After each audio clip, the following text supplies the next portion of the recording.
Hello guys, Gayatri विद्या मंदिर सांचौर के YouTube channel पे आपका स्वागत है। लास्ट क्लास में हम बात कर रहे थे प्रकाश विद्युत प्रभाव के प्रायोगिक अध्ययन की, जिसमें हमने पढ़ा था कि जब भी किसी प्रकाश संवेदी प्लेट पर कोई उचित आवृत्ति का प्रकाश आपतित होता है तो उससे इलेक्ट्रॉन उत्सर्जित होते हैं।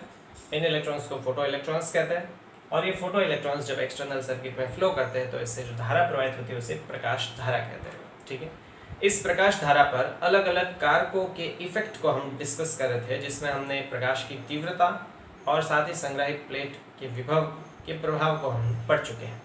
आज उसी को थोड़ा हम कैरी ऑन करेंगे। तो देखिए, लास्ट क्लास में हमने ये देखा था कि जब संग्राही प्लेट को बैटरी के नेगेटिव टर्मिनल से जोड़ते हैं उस स्थिति में ये जो फोटो इलेक्ट्रॉन्स उत्सर्जित हो रहे हैं ये इससे प्रतिकर्षित होते हैं, जिससे प्रकाश धारा का मान धीरे धीरे घटता है और अंततः धारा क्या हो जाती है, जीरो। यानी कि ऋणात्मक विभव, संग्राही प्लेट पर ऋणात्मक विभव का ऐसा मान जहां प्रकाश धारा का मान शून्य हो जाता है उसे हमने निरोधी विभव कहा था। ठीक है, तो आज हम उसी को थोड़ा और कैरी ऑन करते हैं। चलिए शुरू करते हैं। तो हमने डिस्कस किया था निरोधी विभव के बारे में, स्टॉपिंग पोटेंशियल। ठीक है, निरोधी विभव जिसे अपन ने V0 से रिप्रेजेंट किया था। -V0 अपन लिखते हैं मोस्टली इसको, क्योंकि ये ऋणात्मक विभव होता है। ठीक है, चलिए अब हम यहाँ पे ये देख लेते हैं कि अगर मुझे प्रकाश धारा शून्य करनी है तो किस स्थिति में प्रकाश धारा शून्य होगी, जब एक भी फोटो इलेक्ट्रॉन संग्राही प्लेट तक नहीं पहुंच पाएगा। ठीक है, तो हमें क्या करना है, हमें यहाँ पे मैंने बताया था जाते समय कि इलेक्ट्रॉन्स की संख्या से कोई लेना देना नहीं है।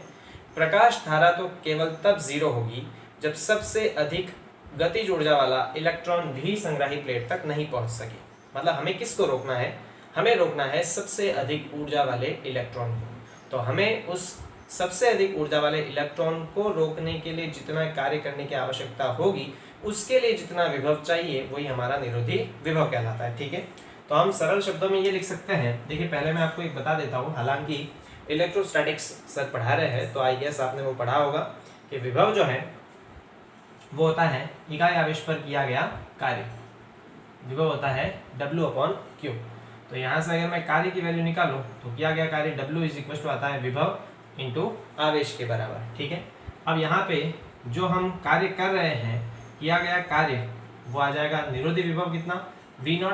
और किस पे कार्य किया जा रहा है, ये इलेक्ट्रॉन्स पर कार्य किया जा रहा है और इलेक्ट्रॉन पर जो आवेश का मान होता है उसे अपन E से रिप्रेजेंट करते हैं, तो ये आ जाएगा E।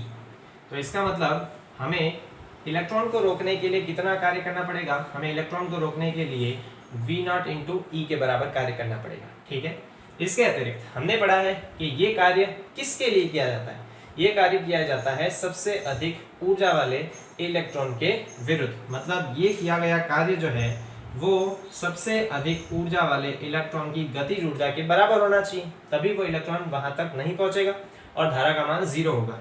तो हम यहाँ से लिख सकते हैं W की वैल्यू तो मेरे पास क्या आ जाएगी, V0 × E, और गतिज ऊर्जा जो आएगी इलेक्ट्रॉन की वो क्या आ जाएगी, 1/2 इलेक्ट्रॉन का द्रव्यमान और इंटू इलेक्ट्रॉन का वेग का स्क्वायर।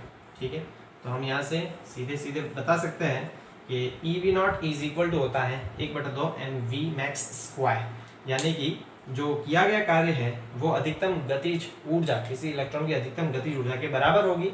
उस स्थिति में सबसे अधिक ऊर्जा वाला इलेक्ट्रॉन भी संग्राही प्लेट तक नहीं पहुंच पाएगा और प्रकाश धारा का मान शून्य हो जाएगा। ठीक है, चलिए इसको मैं रफ कर देता हूं और हम इसमें एक कंडीशन की बात करते हैं। कंडीशन किस प्रकार से समझते हैं।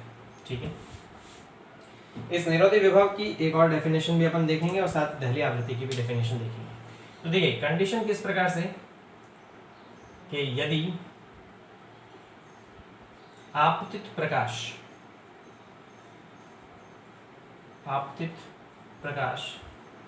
की आवृत्ति समान एवं तीव्रताएं अलग अलग हो,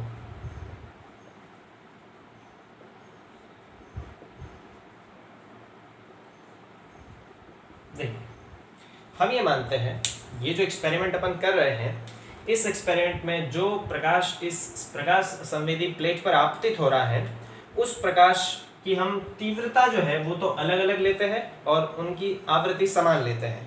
तो उस स्थिति में जब अपन प्रकाश धारा और विभव के बीच ग्राफ बनाते हैं तो ग्राफ किस तरह से प्राप्त होता है, मैं मान लेता हूं कि हमारे पास यहाँ पे 3 तरह के प्रकाश हैं जिनकी तीव्रता है I1, I2 और I3। ठीक है, समझ लीजिए 3 प्रकार के मैं प्रकाश ले रहा हूं। पहले की तीव्रता I1 है, दूसरे की I2, तीसरे की I3, जिसमें I3 तीव्रता सबसे ज्यादा, I2 कम और I1 सबसे कम है। अब मैंने आपको क्या बताया था कि तीव्रता का मतलब क्या होता है? तीव्रता का मतलब होता है इकाई क्षेत्रफल पर इकाई समय में आपतित विकिरणों की संख्या। तो इसका मतलब है अगर तीव्रता I3 सबसे ज्यादा है मतलब इसमें विकिरणों की मात्रा सबसे ज्यादा होगी, और अगर विकिरणों की मात्रा यहाँ पे सबसे ज्यादा होगी तो यहाँ उत्सर्जित इलेक्ट्रॉन्स की संख्या भी क्या होगी? सबसे ज्यादा।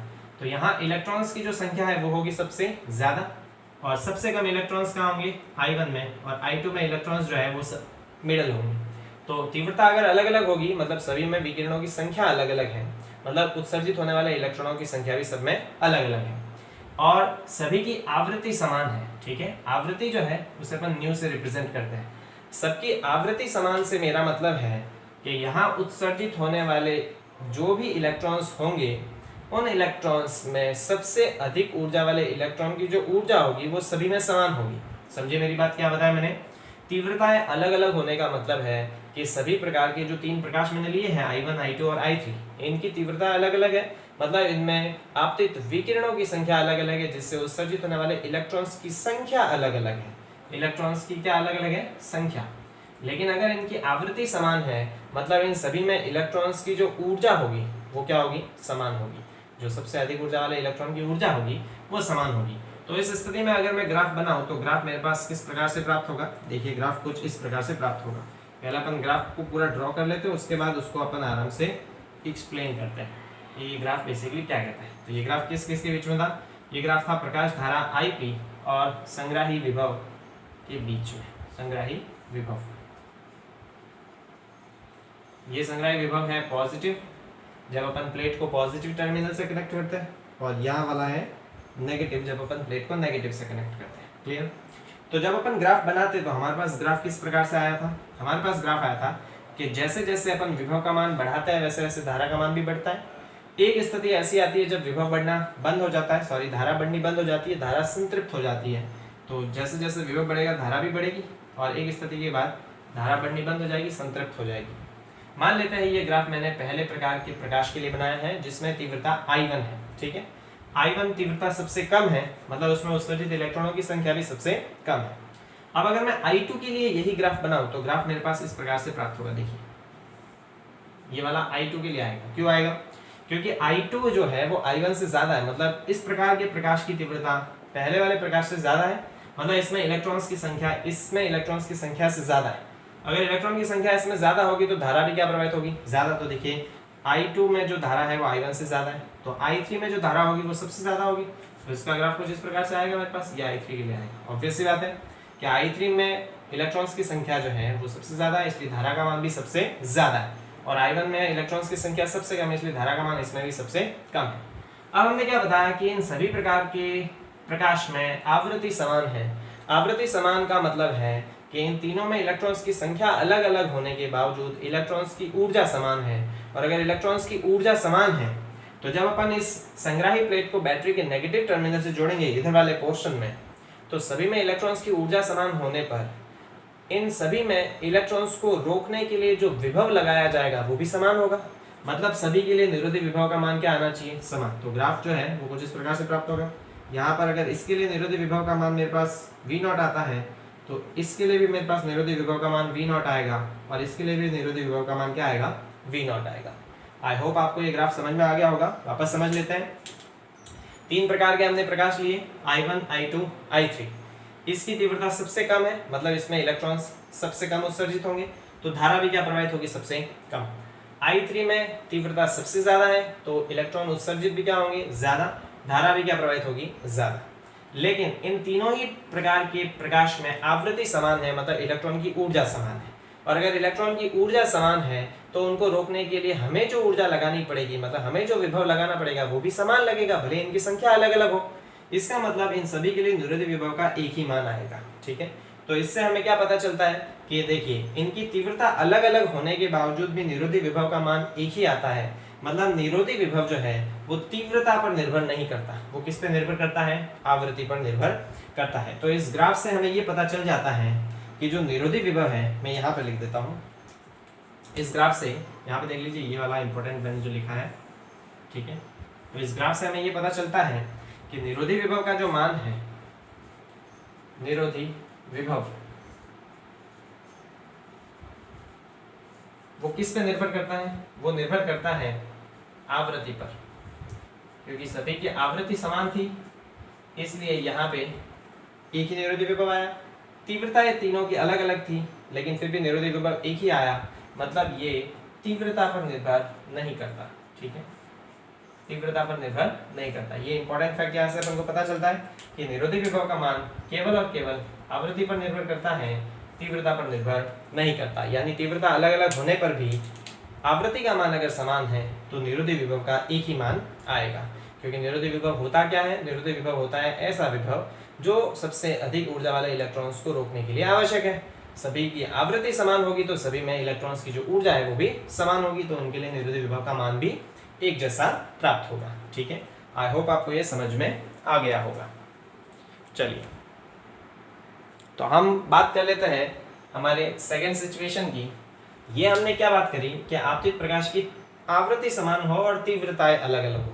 इसकी उल्टी कंडीशन लेके देखते हैं कि आपतित प्रकाश की आवृत्ति की जगह हम तीव्रता समान कर ले और तीव्रता अलग अलग होने की जगह हम आवृत्ति अलग अलग कर ले, तो ग्राफ किस तरह से प्राप्त होगा। तो इसको मैं रफ किए देता हूँ, ठीक है। इससे जो मेरे पास रिजल्ट निकल के आता है उसको मैं रहने देता हूँ वहां पे और इसको मैं रफ कर देता हूँ।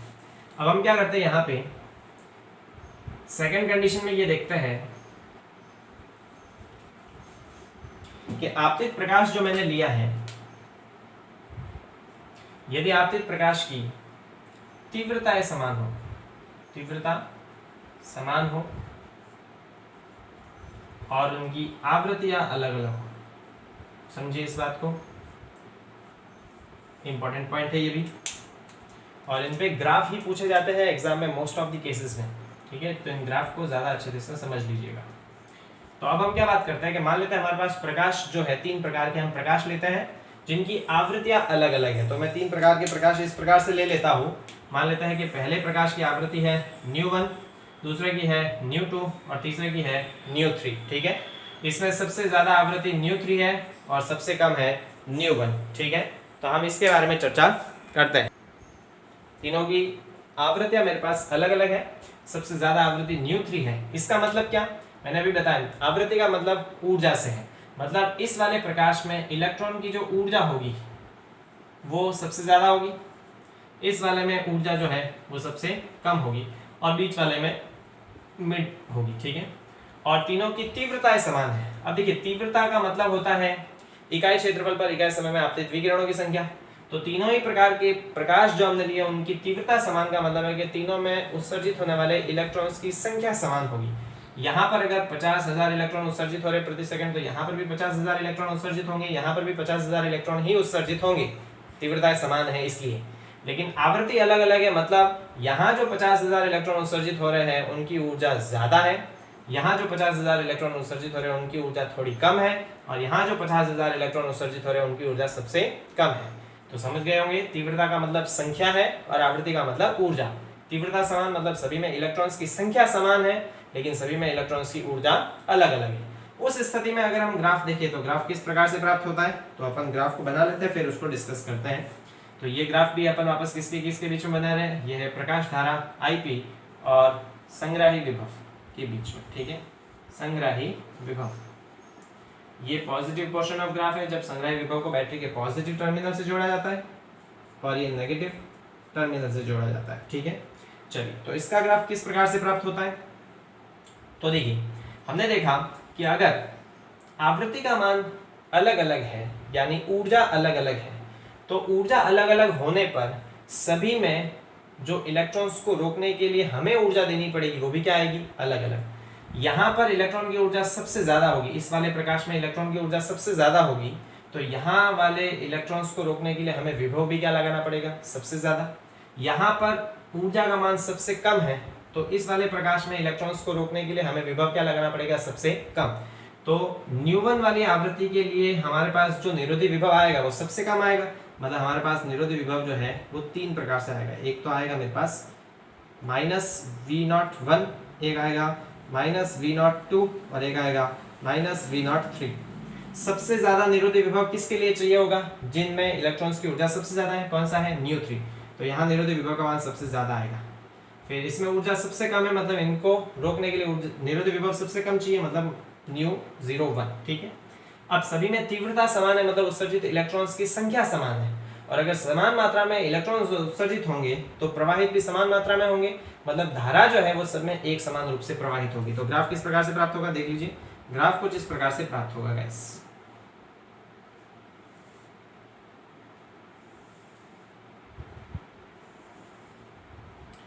जहां पे ये मेरे पास संतृप्त धारा आ जाएगी। समझिए इस ग्राफ को। हम क्या देखते हैं, ये वाला किसके लिए है? ये है nu1 के लिए, ये है nu2 के लिए, और ये है nu3 के लिए। ठीक है। तो हम क्या देखते हैं, आवृत्ति nu3 का मान सबसे ज्यादा है, मतलब इसमें इलेक्ट्रॉन्स की ऊर्जा सबसे ज्यादा होगी। इलेक्ट्रॉन्स की ऊर्जा सबसे ज्यादा होगी तो उसको रोकने के लिए विभव भी सबसे ज्यादा चाहिए होगा। तो देखिए nu3 जो आवृत्ति है मेरे पास, उसके लिए निरोधी विभव का मान सबसे ज्यादा, यहाँ से लेके यहाँ तक निरोधी विभव इसमें सबसे ज्यादा लगाना पड़ेगा हमें इलेक्ट्रॉन्स को रोकने के लिए। आवृत्ति nu1 का मान सबसे कम है, मतलब इसमें इलेक्ट्रॉन की ऊर्जा सबसे कम होगी तो उनको रोकने के लिए विभव भी क्या लगाना पड़ेगा? कम। तो ये जो आवृत्ति nu1 दिख रही है, इसके लिए निरोधी विभव का मान यहाँ से लेके यहाँ तक है जो सबसे कम है। अब सभी में तीव्रता समान है, मतलब सभी में उत्सर्जित इलेक्ट्रॉन्स की संख्या समान होगी, तो सभी में धारा एक समान रूप से ही प्रवाहित होगी। देखिए सभी में धारा जो है वो एक समान रूप से प्रवाहित होगी। क्लियर? तो ये वाला ग्राफ किसके लिए आता है? जब हमारे पास तीव्रता समान हो और आवृत्ति अलग अलग हो। यहाँ से हमको वही बात पता चलती है कि देखिए आवृत्ति जब अलग अलग थी मेरे पास nu1, nu2, nu3, तो निरोधी विभव का मान भी मेरे पास क्या आया? अलग अलग आया। मतलब अगेन निरोधी विभव का जो मान है वो आवृत्ति पर निर्भर करता है, तीव्रता पर निर्भर नहीं करता। ठीक है। आई होप आपको ये ग्राफ भी बहुत अच्छी तरह से समझ में आ गया होगा। तो इसको भी हम क्या कर देते हैं, रफ कर देते हैं और एक नए प्रकार के ग्राफ के बारे में डिस्कस करते हैं। इस पॉइंट से हमें ये पता चल जाता है कि निरोधी विभव का जो मान है वो आवृत्ति के समानुपाती है। आवृत्ति जैसे जैसे बढ़ेगी वैसे वैसे इलेक्ट्रॉन की ऊर्जा बढ़ेगी, और इलेक्ट्रॉन की ऊर्जा बढ़ेगी तो उनको रोकने के लिए हमें जो निरोधी विभव लगाना पड़ेगा वो भी ज्यादा लगाना पड़ेगा। मतलब निरोधी विभव आवृत्ति के समानुपाती होता है। तो इसको रफ करके एक नया ग्राफ और अपन समझ लेते हैं। ठीक है, चलिए तो हम ग्राफ देखते हैं किसके बीच में। जो तीसरा ग्राफ हम पढ़ रहे हैं वो है आवृत्ति और निरोधी विभव के बीच ग्राफ। आवृत्ति एवं निरोधी विभव के बीच ग्राफ। निरोधी विभव के बीच ग्राफ। तो देखिए अभी हमने पढ़ा कि निरोधी विभव आवृत्ति के समानुपाती होता है। तो अगर मैं ग्राफ बनाऊं तो ग्राफ एक सरल रेखा आनी चाहिए, आपको भी पता है। यहां पे मैं लिख लेता हूं आवृत्ति, ठीक है, और यहां पे है निरोधी विभव।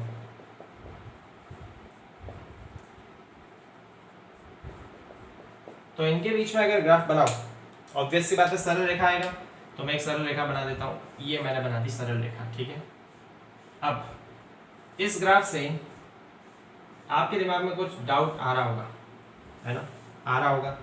कई जनों के तो नहीं आ रहा होगा, तो जबरदस्ती लाओ डाउट। क्या कि सर अगर निरोधी विभव आवृत्ति के समानुपाती है, सरल रेखा तो आ गई, लेकिन सर ये ग्राफ 0 से स्टार्ट क्यों नहीं किया, इसको इतना आगे से स्टार्ट क्यों किया, है ना। सोचा इसके बारे में कि ग्राफ जो है वो 0 से स्टार्ट क्यों नहीं हुआ, यहाँ से स्टार्ट क्यों हुआ, तो इतनी ज्यादा जगह मैंने छोड़ के फिर ग्राफ को स्टार्ट क्यों किया, उसके बारे में हम थोड़ा डिस्कस कर लेते हैं। समझिए क्या, यहाँ पर देखिए हमने क्या बात करी थी कि जब भी प्रकाश किसी धातु की सतह पर आपतित होता है तो प्रकाश आपतित होते ही उसमें से इलेक्ट्रॉन उत्सर्जित नहीं होते। अगर आपतित प्रकाश की आवृत्ति का मान एक निश्चित न्यूनतम आवृत्ति के बराबर या उससे ज्यादा होगा तो इलेक्ट्रॉन उत्सर्जित होंगे, और अगर उस निश्चित न्यूनतम आवृत्ति से कम है प्रकाश की आवृत्ति तो इलेक्ट्रॉन उत्सर्जित नहीं होंगे। और उस निश्चित न्यूनतम आवृत्ति को हम क्या कहते हैं, दहली आवृत्ति कहते हैं। क्लियर। तो यहां से यहां तक की जो आवृत्ति है गाइस, उसे हम दहली आवृत्ति कहते हैं, जिसे न्यू नॉट लिखते हैं। देखिए ये v है और न्यू है, दोनों में बहुत ज्यादा डिफरेंस है ना। मैं न्यू को बहुत व्यवस्थित तरीके से बनाता हूँ, न्यू नॉट। तो यहां से लेके यहां तक की जो आवृत्ति है ये वाली, इसे अपन दहली आवृत्ति कहते हैं गाइस। कौन सी आवृत्ति कहते हैं, दहली आवृत्ति। तो आप समझिए, अगर आपतित प्रकाश की आवृत्ति, ग्राफ 0 से स्टार्ट क्यों नहीं हुआ, ग्राफ जीरो से स्टार्ट होने का मतलब है कि किसी भी आवृत्ति के लिए हमारे पास इलेक्ट्रॉन उत्सर्जित होंगे। तो समझिए, जब आवृत्ति का मान यहाँ कहीं पे होगा, यहाँ कहीं पे है ना, बीच में, यानी कि इस दहली आवृत्ति से कम, जब आपतित प्रकाश की आवृत्ति यहाँ कहीं पे है दहली आवृत्ति से कम, तो इलेक्ट्रॉन उत्सर्जित ही नहीं होंगे। जब इलेक्ट्रॉन उत्सर्जित ही नहीं होंगे तो उनको रोकने के लिए निरोधी विभव कितना लगाना पड़ेगा, 0। इसलिए इस पॉइंट पे निरोधी विभव कितना है, 0। मान लेते हैं हमने आवृत्ति का मान थोड़ा बढ़ाया और यहाँ पे ला दिया। अब आवृत्ति का मान बढ़ा दिया लेकिन फिर भी ये इस दहली आवृत्ति से क्या है, कम। उस स्थिति में भी इलेक्ट्रॉन उत्सर्जित नहीं होंगे, इसलिए वापस निरोधी विभव का मान कितना, 0, क्योंकि इलेक्ट्रॉन उत्सर्जित होंगे तब कहीं जाके हमें उनको रोकने के लिए विभव लगाना पड़ेगा। तो जैसे जैसे अपन आवृत्ति का मान बढ़ाते जाते हैं और यहाँ पर जब हम पहुंचते हैं, जब हमारे पास आपतित आवृत्ति का मान दहली आवृत्ति की क्या आता है, बराबर, तो जब दहली आवृत्ति के बराबर आवृत्ति आपतित होती है उस स्थिति में इलेक्ट्रॉन उत्सर्जित होते हैं, और अगर इलेक्ट्रॉन उत्सर्जित होंगे तो हमें उनको रोकने के लिए विभव लगाना पड़ेगा। तो यहाँ पर विभव का मान अभी भी 0 है। अब जैसे हम आवृत्ति का मान दहली आवृत्ति से ज्यादा बढ़ाते हैं तब इलेक्ट्रॉन उत्सर्जित होंगे और उनमें ऊर्जा भी होगी, तो उनमें ऊर्जा होने के कारण उनको रोकने के लिए हमें विभव भी क्या लगाना पड़ेगा, ज्यादा। तो यहाँ से जैसे हम आवृत्ति का मान बढ़ाते हैं वैसे वैसे उनको रोकने के लिए विभव का मान भी क्या लगेगा, ज्यादा लगेगा। तो ये वाली जो आवृत्ति यहाँ से लेके यहाँ तक, इसे हम दहली आवृत्ति कहते हैं। और इस पूरे रीजन में अगर हम प्रकाश आपतित करें तो कोई इलेक्ट्रॉन उत्सर्जित नहीं होता, इसलिए उसके लिए निरोधी विभव का मान क्या आता है, 0। तो इससे हम दहली आवृत्ति की एक नई डेफिनेशन देख सकते हैं कि दहली आवृत्ति बेसिकली क्या होती है। दहली आवृत्ति एक ऐसी आवृत्ति होती है जहां तक हमारे पास निरोधी विभव का मान 0 होता है, और उससे अधिक आवृत्ति जब प्रकाश आपतित होगा तब हमें उनको रोकने के लिए निरोधी विभव लगाना पड़ेगा। तो मैंने बताया था कि दहली आवृत्ति की एक और डेफिनेशन बताऊंगा। तो दहली आवृत्ति की मैं यहाँ से क्या डेफिनेशन लिख सकता हूँ, वह न्यूनतम आवृत्ति जिसके लिए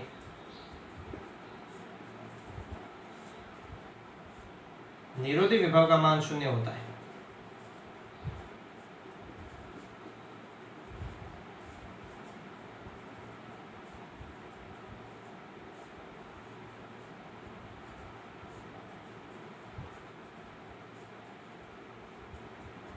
उसे धातु की दहली आवृत्ति कहते हैं।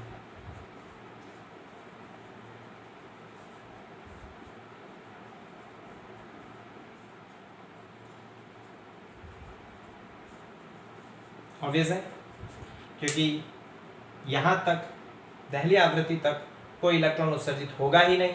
अगर इलेक्ट्रॉन उत्सर्जित होगा ही नहीं तो उसको रोकने के लिए विभव भी क्या लगाना पड़ेगा, 0। यानी दहली आवृत्ति वो न्यूनतम आवृत्ति है जहां तक निरोधी विभव का मान 0 होता है। इस निरोधी विभव का मान जिस आवृत्ति के लिए 0 होता है उसी आवृत्ति को हम दहली आवृत्ति कहते हैं। अब हमने पढ़ा कि दहली आवृत्ति का मान अलग अलग धातुओं के लिए अलग अलग होता है। तो ये किसी अगर एक धातु के लिए है, मान लेते हैं ये किसी धातु A के लिए ग्राफ है, तो धातु B के लिए ग्राफ किस प्रकार से आएगा, धातु B के लिए ग्राफ इसी प्रकार से आएगा। ठीक है, या तो धातु B के लिए दहली आवृत्ति का मान पहले वाली दहली आवृत्ति से ज्यादा होगा या कम होगा। तो अलग अलग धातुओं के लिए दहली आवृत्ति और अगर निरोधी विभव के बीच ग्राफ बनाए तो ग्राफ कुछ इस प्रकार से प्राप्त होता है। ठीक है गाइस, तो इस ग्राफ से भी अपन को ये पता चलता है कि निरोधी विभव आवृत्ति के समानुपाती होता है। बस यहाँ पे 0 से स्टार्ट नहीं करने के पीछे का रीजन था दहली आवृत्ति। तो आई गेस आपको ये बहुत अच्छी तरह से समझ में आ गया होगा। तो देखिए, हमने इस प्रकाश विद्युत प्रभाव के प्रायोगिक अध्ययन में कुछ इंपॉर्टेंट फैक्ट्स पढ़े हैं। मैं उन इंपॉर्टेंट फैक्ट्स को एक बार समराइज कर देता हूँ, तो आराम से सुनिए। हमने ये पढ़ा कि धातु की सतह पर जब भी प्रकाश आपतित होता है उचित आवृत्ति का, तो उसकी सतह से इलेक्ट्रॉन उत्सर्जित होता है। इस घटना को हम कहते हैं प्रकाश विद्युत प्रभाव। अब हर प्रकार के प्रकाश के लिए इलेक्ट्रॉन उत्सर्जित नहीं होते हैं। आपतित प्रकाश की आवृत्ति एक निश्चित न्यूनतम आवृत्ति के बराबर या उससे ज्यादा होनी चाहिए, तभी इलेक्ट्रॉन उत्सर्जित होते हैं, और उस निश्चित न्यूनतम आवृत्ति को हम क्या कहते हैं, दहली आवृत्ति कहते हैं। ठीक है, और कम से कम ऊर्जा जो इलेक्ट्रॉन के उत्सर्जन के लिए आवश्यक है उसे कार्यफलन कहते हैं। ठीक है, हमने क्या पढ़ा निरोधी विभव के बारे में कि वह ऋणात्मक विभव संग्राही प्लेट पर जहां प्रकाश धारा का मान 0 हो जाता है उसे निरोधी विभव कहते हैं। इंपॉर्टेंट बात इसमें क्या थी कि निरोधी विभव जो है वो आवृत्ति पर निर्भर करता है, तीव्रता पर निर्भर नहीं करता। इंपॉर्टेंट फैक्ट था। ठीक है, उसके साथ ही जो चौथा अपन ने पॉइंट पढ़ा वो ये है कि दहली आवृत्ति बेसिकली वो आवृत्ति होती है जहां पे निरोधी विभव का मान 0 होता है। तो ये प्रकाश विद्युत प्रभाव के कुछ कॉन्क्लूजन्स हैं। इन कंक्लूजन को हम हमारे आगे वाले वीडियो लेक्चर में और ज़्यादा डिस्कस करेंगे और ये समझेंगे कि जो वेव थ्योरी ऑफ लाइट है, तरंग सिद्धांत प्रकाश का, वो इसको समझाने में किस तरह से असमर्थ हुआ और प्रकाश विद्युत प्रभाव को समझाने के लिए एक नई थ्योरी विकसित की गई और उस थ्योरी को अल्बर्ट आइंस्टाइन ने दिया था और जिसकी वजह से उन्हें नोबेल प्राइज भी मिला था गाइस। हालांकि अल्बर्ट आइंस्टाइन जो है वो रिलेटिविटी के लिए ज़्यादा फेमस है, बट रिलेटिविटी की जगह उनको प्रकाश विद्युत प्रभाव को एक्सप्लेन करने के लिए एक नई थ्योरी दी थी, उस थ्योरी के लिए उनको नोबेल प्राइज मिला था और उसी थ्योरी को हम भी डिस्कस करेंगे और उसके बारे में हम बात करेंगे हमारे अगले वीडियो लेक्चर में। तो thank you so much guys, मिलते हैं अगले वीडियो लेक्चर में।